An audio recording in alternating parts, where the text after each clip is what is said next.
Bonjour à tous, amis lyonnais. Je vois que vous avez été assez nombreux à regarder mon premier podcast sur en gros une petite vision critique, hein, pas très méchante, mais juste critique, sur la différence entre l'entretien qu'on a eu dans l'équipe, à savoir voilà comment moi je vois la philosophie du football, moi Peter Boss, et la réalité qui a été quand même assez différente hier contre le Sporting. Vous avez raison, j'avais dit Benfica.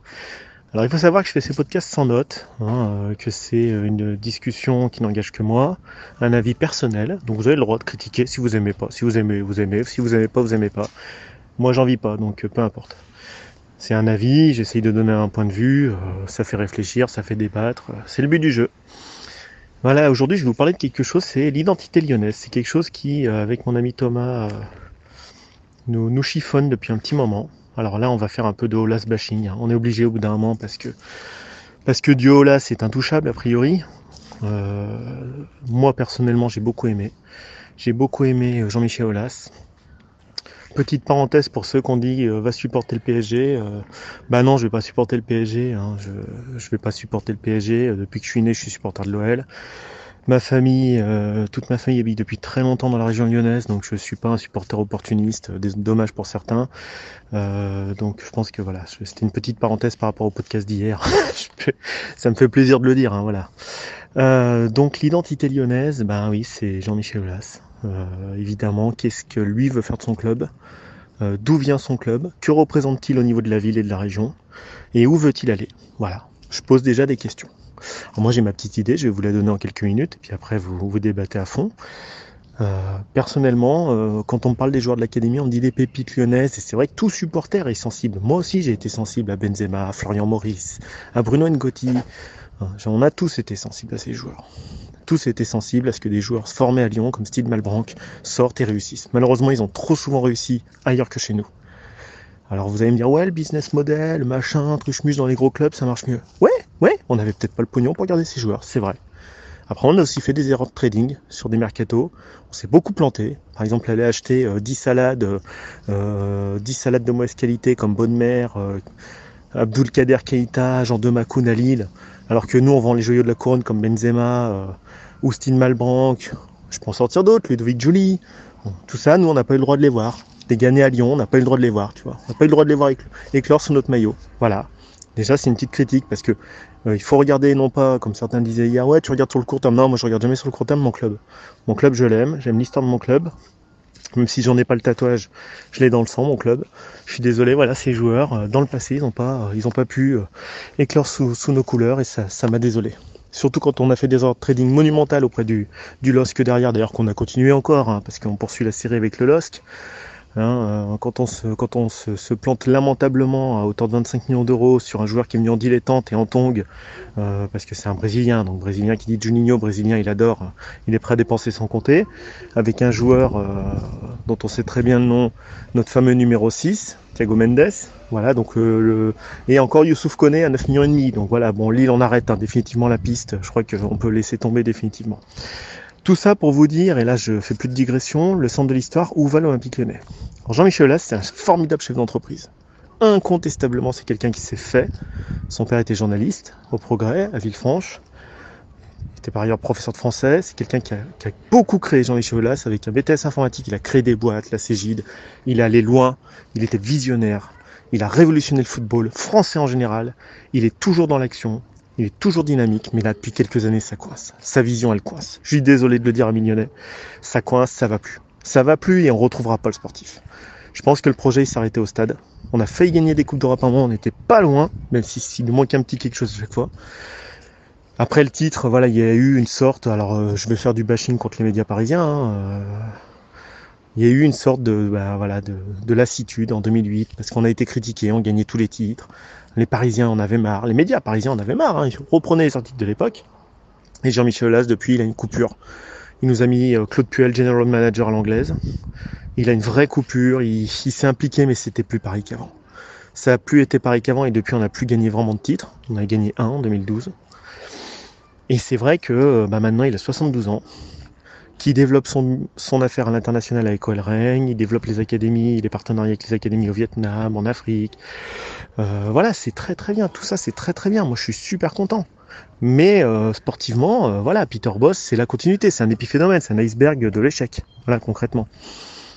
Donc hier, ceux qui disent j'aime Rudy Garcia, non, j'aime pas Rudy Garcia, je constate juste qu'il a fait une finale de Coupe de France, une finale de Coupe de la Ligue, une demi-finale de Coupe de France, une demi-finale alors de Coupe Covid, on va dire, hein, Ligue des Champions, et une 4e place avec certainement le plus grand nombre de points depuis 10 ans, à savoir 76.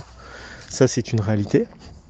Moi, je suis pas pour Rudy Garcia, je constate juste qu'arithmétiquement, c'était peut-être chiant à voir, c'était peut-être le bazar, mais il y a eu 76 points. Après, j'aime pas Rudy Garcia spécialement, hein.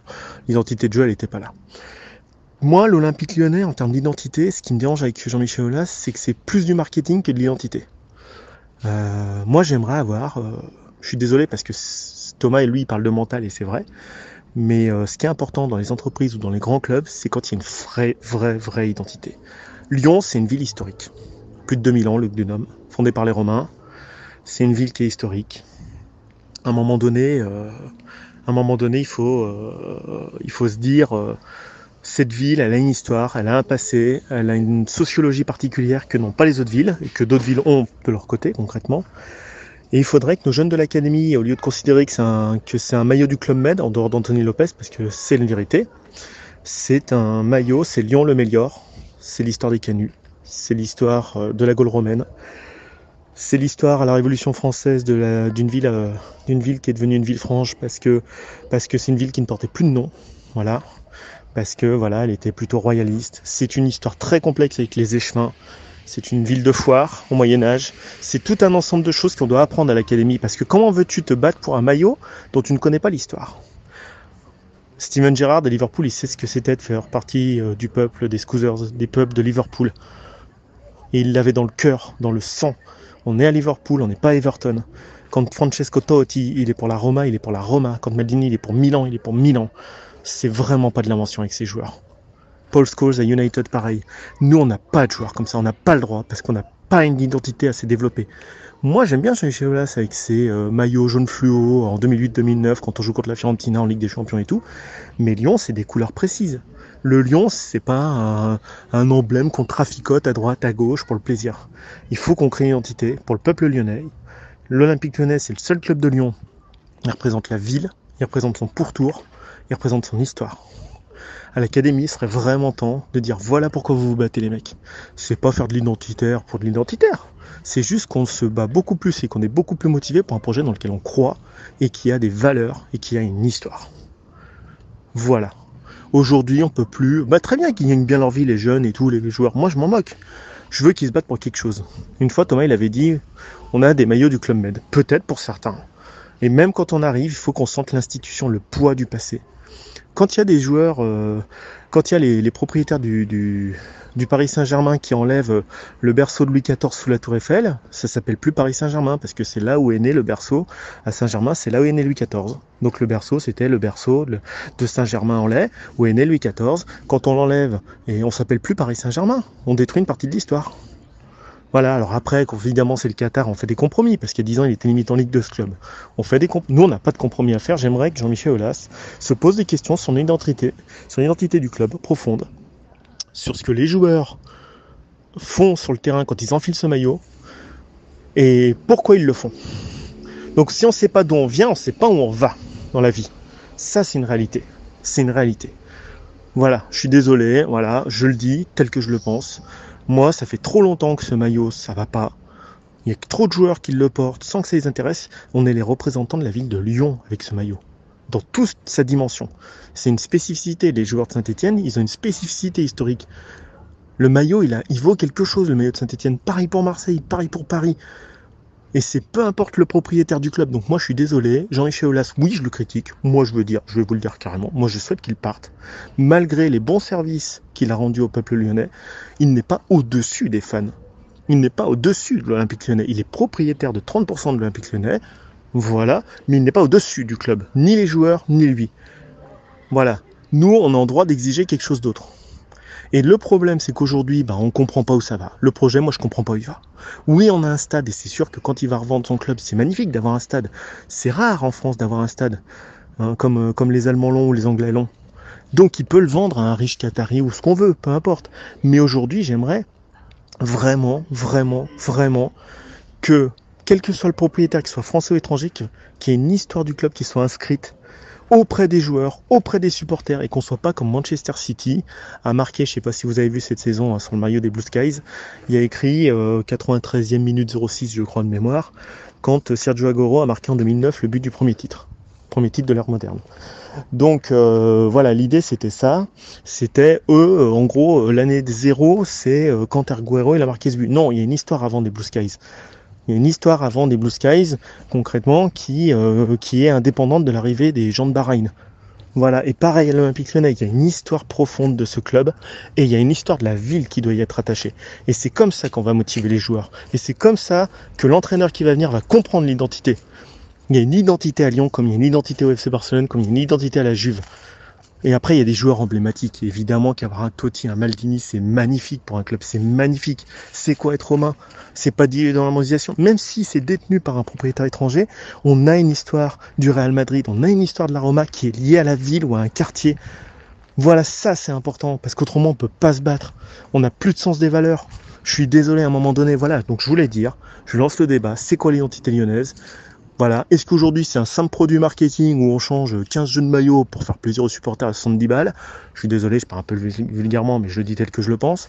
Ou est-ce que vraiment c'est une signification, l'emblème, le maillot, les couleurs, qu'est-ce que ça représente? Et à l'académie, d'ailleurs on est les plus nuls scolairement, d'ailleurs Thomas avait fait une vidéo là-dessus, à l'académie c'est au niveau scolaire, il serait peut-être temps de prendre 2-3 cours d'histoire sur comprendre pourquoi on se bat pour ce club.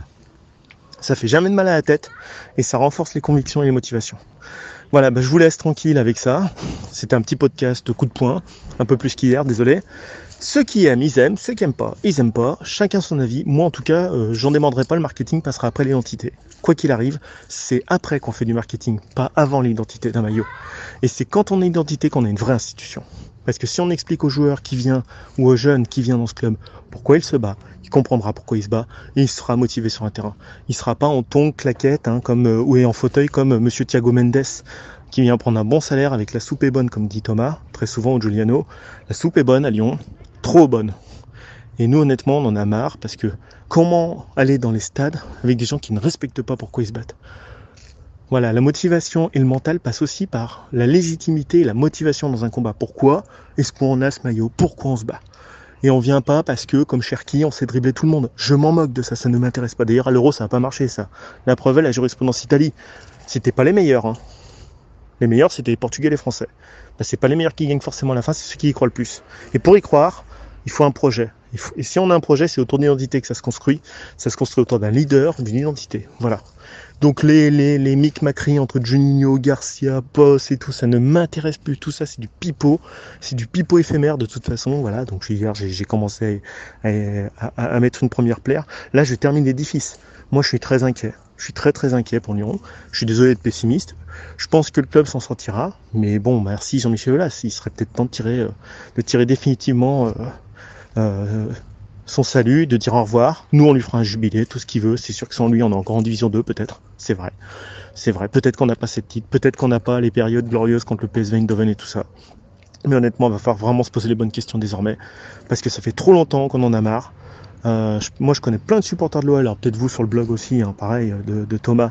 J'en ai trop marre d'avoir un club qui est un vulgaire bout de torchon, à peine à mettre bon sur le dos pour certains joueurs qui arrivent, des jeunes qui prennent le melon en 6 mois, qui vont faire du kart, qui s'habillent en Louis Vuitton dans tous les sens, qui font n'importe quoi, qui n'ont pas de valeur, qui n'ont pas assez d'éducation et qui n'ont surtout pas du tout le maillot lyonnais frappé au cœur.